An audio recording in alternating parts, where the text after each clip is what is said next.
हाय good afternoon. सास बहू और सेंसेक्स के आज के इस एपिसोड में आप सबका स्वागत है और हम लोग की मदद आज करेंगे एंजल वन से समीत चौहान। समीत आपको आपकी स्क्रीन पे नजर आएंगे। Sameet hi good afternoon. बस बातचीत की शुरुआत करते हैं उससे पहले जरा toll free number, WhatsApp number, Twitter IDs please screen पे दिखाइएगा। आप लोग रीच आउट करिएगा। तरह के मीन्स हैं जो आपको पसंद हो, जो कंफर्ट में हो उस तरह से रीच आउट करिए। कोशिश होगी इस प्लेटफॉर्म सास बहू और सेंसेक्स में आप लोग की आने वाले एपिसोड्स में ज्यादा से ज्यादा क्वेरीज हम लोग उठा सकें। लाइए भाई, भारतीय बाजार स्क्रीन पे मंगलवार का दिन और थोड़ा सा वॉलेटाइल होता हुआ भारतीय बाजार, तो 2 दिन प्रेशर माउंट हुआ। आज थोड़ा टसल के साथ बुल्स और बियर्स के बीच में कामकाज होता हुआ। इस समय जो दिन की रेंज थी उसके इक्विलिब्रियम पॉइंट पे कह लीजिए हम खड़े हुए, लेकिन ऑफ हाइज इसीलिए क्योंकि जब हम लोग शो कर रहे थे 10 बजे तक आपसे मुलाकात जब हुई थी तो अब अच्छा मोमेंटम पकड़ लिया था भारतीय बाजारों ने। उसके बाद फिजल आउट क्यों हुए उसके लिए यूएस फ्यूचर्स हो तो स्क्रीन पे दिखाइएगा, नहीं तो मैं बता ही देता हूं आपको। उस समय US futures shade of green में कामकाज कर रहे थे और यूएस के फ्यूचर्स अब आधे % तक की कमजोरी के साथ वापस कामकाज कर रहे हैं। यानी कि 2 दिन की अच्छी पिटाई के बाद फिर यूएस फ्यूचर्स में दबाव, फिर वो clear cut indications profit taking के वहां पे दिखना शुरू हो चुके हैं। तो ऐसा लग रहा था कि 2 दिन के प्रेशर के बाद सुबह फ्लैट होंगे, फिर 1/4% तक उछाल के साथ फ्यूचर्स ट्रेड कर रहे थे, लगा स्टेबिलिटी आएगी, पर ऐसा हुआ नहीं। वो प्रेशर वापस यूएस में माउंट हो रहा है। इंडिकेशन ऐसे आ रहे हैं कि आज शाम को प्रेशर माउंट होता हुआ नजर आएगा। तो वो प्रॉफिट टेकिंग तमाम कंसर्न्स के बीच में, कंसर्न्स वो बॉन्ड यील्ड का उछलना, कंसर्न्स वो डॉलर इंडेक्स का जंप करना, और वो सब इसीलिए क्योंकि डर कि फेड का अगला सितंबर को मूव क्या होगा, कितना एग्रेसिव फिर से रेट हाइक करेगा, इन सब कंसर्न्स इफ्स एंड बट्स के बीच में वो प्रॉफिट टेकिंग, वो रिस्क अवर्जन स्क्रीन पे प्ले आउट होता हुआ। ऐसे में समीत आप क्या कर रहे हो? ये जो आज इस समय ऑलमोस्ट फ्लैटिश नोट पे ट्रेड कुछ क्लियर कट सिग्नल्स निफ्टी या निफ्टी बैंक ट्रेड के लिए आज से जनरेट कर रहे हैं। आप लोग ट्रेड इनिशिएट कर रहे हो एंजल वन में? गुड आफ्टरनून आशीष। देखिए, ट्रेड वाइज थोड़ा डिफिकल्ट होगा क्योंकि 18,000 जो एक साइकोलॉजिकल लेवल था वहां से हमने एक अच्छा करेक्शन दिया है। क्योंकि अगर हम देखें 16,400 से भी अगर हम देखें तो 10% का एक वर्टिकल रैली मार्केट में था, तो कहीं ना कहीं एक थोड़ा पॉज आना इंपॉर्टेंट है और next leg of the rally के लिए ये इंपॉर्टेंट भी रहेगा। तो हमारा मानना है कि ये जो मूव आ रही है वो थोड़े ब्रॉडर व्यू से एक हेल्दी साइन रहेगा, बट यहाँ पे ट्रेड वाइज आपको डिफिकल्ट होगा क्योंकि 17,400 17,350 ये काफी एक स्ट्रॉन्ग सपोर्ट है जहाँ पे 20 डे एक्सपोनेंशियल मूविंग एवरेज भी है और आज का लो भी वहीं से निफ्टी ने एक अच्छा खासा रिबाउंड वहीं से दिया हुआ है। बट आज ऑप्शन की अगर हम डेटा भी देखें, ये सीरीज के लिए मंथली एक्सपायरी का वीक है, तो यहाँ पे 17,400 300 के आसपास अच्छा खासा पुट राइटर्स का बेस बन रहा है। But at the same time call writers भी हावी है हायर लेवल पे, तो 17,500 17,600 पे कॉल राइटर्स भी हावी है। तो फॉर अ टाइमिंग हमें लगता है कि थोड़ा आपको टाइम वाइज कंसोलिडेशन मिलेगा। तो लोअर एंड पे आता है तो वहां पे बाय कीजिए, हायर एंड पे आपको मुनाफा वसूली करना या एग्रेसिव ट्रेडर्स वहां पे शॉर्ट भी कर सकते हैं। ये हो गया निफ्टी के डिफाइंड लेवल्स, कैसे आपको ट्रेड इनिशिएट करने हैं। चलिए सवाल जवाब के सिलसिले की शुरुआत कर रहा हूं। अहमदनगर, हैदराबाद और अमरावती जाना है। जो जुड़ चुके हैं वो आपकी स्क्रीन पे नजर आएंगे। सबसे पहले अहमदनगर जा रहा हूं और अपूर्व भिड़े जी आपको आपकी स्क्रीन पे नजर आएंगे। Apoorva ma'am hi, good afternoon. Apoorva ma'am क्या करते हो आप? सर मेरा शगुन कलेक्शंस नाम से बिजनेस है अहमदनगर में और मैं मेनली बेड लिनन में डील करती हूँ। ऑनलाइन और ऑफलाइन ट्रेडिंग में करती हूँ। अरे वाह, और कैसा चल रहा है ये बिजनेस अमरावती में? लॉकडाउन में तो दिक्कत आई होगी काफी, अब पिकअप कर गया? जी एक्चुअली लॉकडाउन में ही शुरू कर दिया था मैंने। सो मोस्टली ऑर्डर्स जो थे वो एक्चुअली व्हाट्सएप पर या फिर इंस्टाग्राम से वगैरह इस तरह से पिकअप कर रहे थे और अब एक्चुअली ऑफलाइन भी हो गया है, ऑनलाइन भी हो गया है। So I get orders from in both ways. तो ये लॉकडाउन में कैसे मैनेज कर रहा था, कैसे पहुंचाते थे ऑर्डर्स को? बेड लिनन ये क्या लोकली सोर्सिंग होती है क्या आपकी? नहीं सर, सोर्सिंग अलग अलग जगहों से होती है। कभी मुंबई से होती थी, कभी अहमदाबाद से होती थी। मुंबई से ही ज्यादा होती थी। जाना आना तो इतना पॉसिबल था नहीं बिल्कुल भी। तो काफी सारा एक्चुअली मतलब फोन पे, व्हाट्सएप पे, वीडियो कॉलिंग पे इस तरीके से मैनेज किया और शुरू किया था। और शेयर बाजार में आना कैसे हुआ, कब हुआ? शेयर बाजार में मैंने 2015 से स्टार्ट किया था।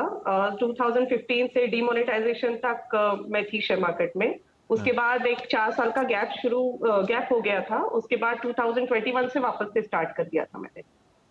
तो ये गैप हो गया था, क्यों हो गया था?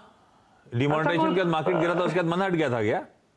जी नहीं, ऐसा कुछ नहीं है सर। एक्चुअली उस टाइम पे मुझे मौका था नहीं और कुछ पर्सनल रीजंस की वजह से आई स्टॉप्ड इट, लेकिन 2021 से मैंने वापस रेगुलरली शुरू कर दिया। तो लॉकडाउन से बिजनेस भी शुरू, लॉकडाउन के बाद से वो स्टॉक मार्केट में एक्टिविटी भी शुरू, तो आप तो बिजी हो गए एकदम। काफी हद तक सर। अच्छा, अभी पहली क्वेरी क्या है समित के लिए? ओके, फर्स्ट क्वेरी सर ये थी कि मेरे पास आईडीएफसी के 100 शेयर्स थे एट द रेट ऑफ 58। तो मुझे मिड टर्म के लिए लॉन्ग टर्म के नजरिए से पूछना था उनसे कि क्या कर सकती हूँ मैं। नहीं, तो ये लिया भी था लॉन्ग टर्म के कॉल के हिसाब से ही लिया था क्या? नहीं, ट्रेडिंग के या फिर मिड टर्म के हिसाब से। Actually I can invest that much of. नहीं, तो फिर ये पोजीशनिंग चेंज क्यों हुई? ट्रेडिंग के लिए लिया था, फिर अब लॉन्ग टर्म की बात क्यों? नहीं रख सकती हूँ मैंने बोला। अच्छा, ऐसा कुछ नहीं। या 58 पे था, अगर if I get a good profit I will leave. It's I am not in a hurry to sell it out. हाँ, ठीक बात। तो मुनाफा आने लगा है, अभी इनकी बाइंग के आसपास थोड़ी मजबूती समेत। बेड लिनन की जरूरत है आपको क्या?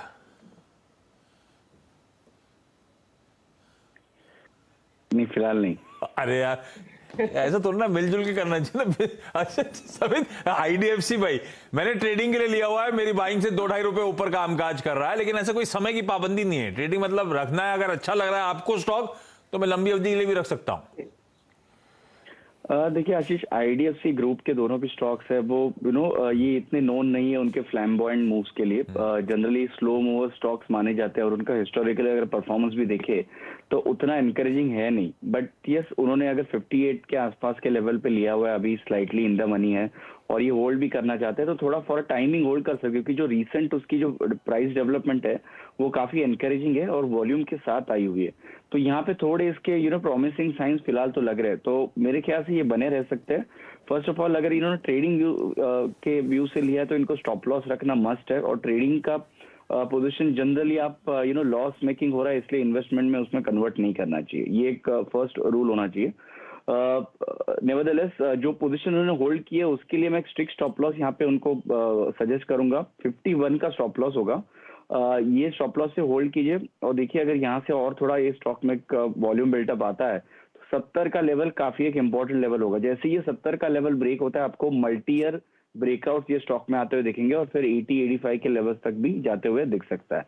तो फिलहाल के लिए तो आप 70 का लेवल मान के चलिए, जैसे वो लेवल ब्रेक होता है फिर आपको अच्छी खासी रैली ऊपर की तरफ अनफोल्ड होती है दिख सकती है।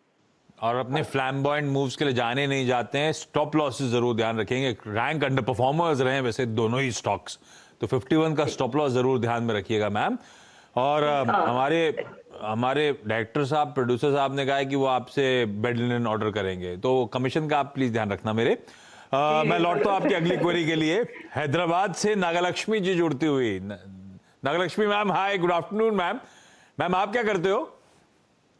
I worked as a lecturer before COVID. Sorry, come again, ma'am. I worked as a lecturer. I did MBA. In Hyderabad only? Yeah. What subject do you teach, ma'am? Management, sir. Organization, management, statistics. Yeah, MBA related, MBA management subjects. Oh wow. तो Nagalakshmi ma'am, फिर कब तो MBA करते हो? ऐसा है क्या सारे वहाँ पे लेक्चरर्स सब इंटरेस्टेड हैं इक्विटीज में, सब करते हैं, आप भी स्टाफ रूम में बैठ के सबसे बातचीत करते हो? कैसे आना हुआ स्टॉक मार्केट में, और क्या आपस में पीयर्स डिसाइड करते हैं क्या? वो फाइनेंस के प्रोफेसर कुछ लेकर आते हैं क्या under valued stocks? Yes, sir. Economics professor, statistics professors, they all are discussing at that time of staff room, lunch time. So I gained some knowledge. And I have been observing from 2015. So I am picking after that aggressively. I participated at the time of COVID, sir. I have plenty of time to do that. That's why I entered in August 2020. Okay. So I aggressive. So now you are pretty much into the stock market. And how has the journey been? How have these last 2 years fared? Yes, sir. I booked a lump sum profit at the time of 21. अरे वाह। Yes, तो sir. ये pics जो थी आपके finance और economic professor की थी या अपनी खुद की कुछ ढूंढनी हुई थी? No, sir. खुद की. अरे वाह। I have been listening that GABA sub, हाँ। Satkute sub suggestions and experts advice from CNBC hours. अरे वाह, गावा At the time of December 31st, December 31st, experts will say, na. So I make a list out. Then after that, I make my own study. I'll see the 52 weeks, how much distance from the 52 weeks high. Then I'll enter that stock, sir. Good. So the strategy paid for you. Nagalakshmi ma'am, what's the query? I have 1,050 Tata Motors are 316 rupees at the price level of You bought 360 Tata Motors on an at average. 360 rupees. 360 on an average of 360. 316. 316. And what's the quantity, ma'am? 1,050, sir. 1,050 shares. Yes, sir. अच्छा, ये क्यों लिया है? This was a trading bet or you bought it for the long term or portfolio pick? I'm purely investor, sir, no trading. Purely invested or investment एकदम सटीक. अब what's the query? You want to know when to exit, whether to stay put, whether to accumulate more? Yes. I want to exit from this stock and I want to buy gold. So this gold is... Why gold? You're already minting money in this stock. Why do you want to switch to gold? Yeah. But my girl, I want to buy some 150 grams Ask, gold. is this the right time to book profits in Tata Motors and switch to gold? Is that the right question? Yes, sir. Yes, sir. Metals are low. That's it. सभी सोने में लगाने का समय है कि stock market में अच्छे मोमेंटम को एंजॉय करने का समय है? ये सोने ने कमा के नहीं दिया है. 50,000, 52,000 वहीं पे फंसा हुआ है लंबे अरसे से. फिर भी मैम स्विच करना चाहती हैं. टाटा मोटर्स में प्रॉफिट बुकिंग का समय सही है क्या? बुक करूं और गोल्ड स्विच करूं, आप रिकमेंड करोगे ऐसा? देखिए आशीष, वैसे तो गोल्ड का एक्सपर्ट नहीं हूँ, बट हमारे ख्याल से वो स्टैग्नेंट हो गया फिलहाल तो गोल्ड. तो ऐसे उसमें कुछ ज्यादा बड़े आपको मूव्स फिलहाल तो मिलेंगे नहीं. 10-12% के रेंज में ही आपको गोल्ड में ऑसिलेशन दिखेगा. बट टाटा मोटर्स की अगर बात करें तो the level eight which he had entered, वो एक एक्सपर्ट एंट्री हो सकती है, क्योंकि 316 से अगर उन्होंने लॉन्ग करके अभी भी होल्ड कर रहे हैं. सो यहाँ से टाटा मोटर्स की अगर बात करें तो if you have a broader view then probably we expect this stock heading beyond 500, 520 also. So in our sense, it's a stay put. But since, she wants to exit this particular counter, what I would suggest is at least half quantity ये offload कर सकते हो और half quantity आप बने रहिए. 420 का strict stop loss. You can keep a strict stop loss below 420 and you can still hold on to it. So 500, 520, these are the levels to watch out for. In case अगर उसके आसपास आता है तो वहाँ पे at least ये profit book कर सकते हैं. You want to buy gold for your daughter? कुछ जरूरी है क्या? No, sir. Just like that, because the metals are in decline more now, that's why. नहीं तो ऐसा कुछ नहीं करना है, कोई जल्दी नहीं है. She is not getting married, ऐसा कुछ भी नहीं हो रहा. तो फिर no, sir. She is just 15 years old. बस तो फिर stay put in this stock. Gold actually आपने देखा होगा इतनी अनसर्टन जियोपॉलिटिकल कंसर्न्स, वो यूक्रेन, ताइवान, फिर भी गोल्ड जो सेफ हेवन माना जाता है चला नहीं था मैम. कोई मीनिंगफुल अपटिक्स नहीं आए थे. तो गोल्ड अब उतना अट्रैक्टिव है नहीं. टाटा मोटर्स में समित कह रहे हैं 500, 520 तक के जो टारगेट्स उन्हें वैसे ही स्क्रीन पे नजर आ रहे हैं. तो स्टे पुट मैम, इस तरह के रिटर्न्स तो गोल्ड दे ही नहीं सकता इस समय. खैर ये आपका डिसीजन. अगर मन कर रहा है गोल्ड स्विच करने का तो एक काम करें, क्वांटिटी अच्छी है आपकी, half the stocks you book profits और हाफ को एटलीस्ट उस मोमेंटम 500, 520 के टारगेट्स के लिए ride. Does that answer your query? And another I have Asian Paints, sir. 60 अच्छा वाला क्वेरी हो गई. Asian paint, you already have Asian paints? Yes, sir. I have 60 stocks at the average price of 2,800. 2,800, 60 stocks of Asian Paint. Yeah. बढ़िया है. What's the query here? You want to book profits or you want to understand? Yeah. When to book the profits? No, your idea was a trading bet or you kept it for the long term? I guess you bought this stock for the long term, है ना? Yes, sir. समेत अच्छी company है. 2800 सही levels थे Asian paints में. लंबी अवधि के लिए रखूं या नहीं रखूं? नहीं, अगर लंबा नजरिया तो डेफिनेटली बने रहना चाहिए. और 2800 के आसपास अगर उन्होंने बाय किया है, so it's around recent bottom also. Stock has already formed a strong base around 2500, 2700 and it has now moved up. So with a slightly broader view, we expect the stock, heading towards 3,700 or towards 4,000 also. So it's a matter of time. This stock would surpass its recent high of 3,600. हमारे ख्याल से तो इसमें बने रहना चाहिए. In case declines भी आती है तो अभी फिलहाल तो ये 3,100, 3,000 के नीचे जाते हुए नहीं दिख रहा. ठीक बात. भाई साहब, आप लोग सब ध्यान रखें, अगर स्टॉक्स चुनने हैं या तो समित की सुन लीजिए आप, या फिर हैदराबाद में जो इकोनॉमिक्स और फाइनेंस के प्रोफेसर्स हैं उन लोग की सुनिए आप, क्योंकि एशियन पेंट, क्योंकि टाटा मोटर्स बढ़िया एंट्री और बढ़िया मुनाफा कमा के मैम बैठी हुई हैं. वापस अपूर्वा के पास जा रहा हूं. अपूर्वा, आप भी सोने में इंटरेस्टेड हो? इक्विटी बढ़िया है? नहीं, इक्विटी अच्छी है सर. हाँ, नहीं ठीक, अच्छी बात है. अपूर्वा, अगली क्वेरी क्या है?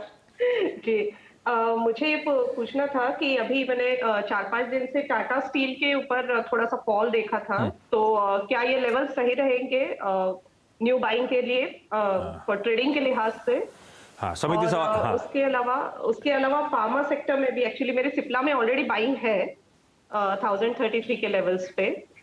उसके अलावा मुझे फार्मा सेक्टर में सन फार्मा और इतना टाइम नहीं है मेरे पास. एक मिनट, एक काम करता हूँ, सिप्ला पे रुकता हूँ और दूसरा आपने कौन सा स्टॉक बोला? टाटा स्टील. ये टाटा स्टील सिर्फ ट्रेडिंग के लिए सोचा है आपने या इन्वेस्टमेंट वाला मूड था? ट्रेडिंग के लिए. भाई समित, टाटा स्टील ट्रेडिंग के लिए बढ़िया है. रिसेंट करेक्शन के बाद ट्रेड वेट कुछ बनता है क्या इसमें? अगर हाँ तो बताइएगा. और सिप्ला 1033 पे खरीदा हुआ स्टॉक. देखिए, ऐसे थोड़ा लंबा नजरिया है तो डिक्लाइंस पे हम डेफिनेटली टाटा स्टील बाय करने की सलाह देंगे लगभग 195 के रेंज में. बट अगर ट्रेडिंग व्यू से ले रहे हैं और थोड़ी बहुत ग्लोबल अनसर्टेनिटी वापस थोड़ी स्टार्ट हुई है तो उसके चलते मेटल्स से फिलहाल दूर रहिए. बट स्टिल 115 के लेवल पे आप वॉच आउट कीजिए, क्योंकि ये 200 डे एवरेज है और रीसेंट स्विंग भी है. तो 115 के ऊपर with a trading view Tata Steel buy किया सकता है और फिर आपको 122, 125 के लेवल तब मिलेंगे. बट करंट लेवल पे अगर करते हैं तो थोड़ा ये रिस्की बेट हो सकता है, इसलिए हम फिलहाल टाटा स्टील में यहाँ पे अवॉइड करने की सलाह देंगे. ओनली बियॉन्ड 115 और else on a dip towards 100 और 95. जो दूसरा स्टॉक आपने बताया सिप्ला की अगर बात करें तो लास्ट 8-10 महीने से ओवरऑल फार्मा स्पेस थोड़ा ऑफ रडार चला गया था. बट 1-2 महीने से वापस इसमें थोड़ा बहुत हमें एक ट्रैक्शन आते हुए दिख रहा है. सिप्ला ने एक डिसेंट परफॉर्मेंस ऑलरेडी दिया है और ये हमारा प्रेफर्ड बेट भी रहा है रिसेंटली फार्मा स्पेस में. तो पॉजिटिव बायस से ये इसमें भी ट्रेड कीजिए. अगर थोड़ा मोमेंटम व्यू से आपको लेना है तो 1050 के ऊपर आप बाय कीजिए. 1080, 1090 के टारगेट्स होंगे और 1010 का यहाँ पे स्टॉप लॉस रहेगा. कब तक के लिए सर ये टारगेट्स, कितने टाइम के लिए, मिड टर्म, लॉन्ग टर्म आप बता रहे हैं? जब भी ये 1050 का लेवल ब्रेक होगा तो उसके ये बाद ये 2 हफ्ते के टारगेट्स होंगे लगभग 1090 से लेके 1120 तक. इस नोट पे Apoorva ma'am, Nagalakshmi ma'am, thank you so much जुड़ने के लिए. आज हम वो अमरावती जा नहीं पाए क्योंकि कनेक्शन एंड तक एस्टैब्लिश हुआ नहीं. Samit, thank you so much जुड़ने के लिए, बहुत बढ़िया तरीके से सारी क्वेरीज सॉल्व करने के लिए. ब्रेक ले रहा हूं, ब्रेक के उस पार एक क्विक मार्केट अपडेट. चलिए भाई, ब्रेक के बाद आपका स्वागत है. हरे और लाल के बीच में झूल रहे हैं हम लोग. शो शुरू करा था तो स्लाइटली इन रेड चले गए थे, स्लाइटली इन ग्रीन. अब वापस भारतीय बाजार कामकाज करते हुए आपको नजर आएंगे 25 पॉइंट ऊपर. ये देखिए, एकदम से वो स्पाइक आया और अक्रॉस द बोर्ड स्पाइक है. वो निफ्टी आपकी स्क्रीन पर आएगा, बैंक निफ्टी आएगा और मिड कैप इंडेक्स जो प्रोड्यूसर साहब, डायरेक्टर साहब ने दिखाई दिया. देखिए, सारे के सारे एकदम से वो मोमेंटम कुछ हद तक पिकअप करने की कोशिश करते हुए. ऐसे में मिड कैप स्पेस में चल क्या रहा है, डिटेल कवरेज देखिए ब्रेक के उस पार मिड कैप मंथ में. नमस्कार.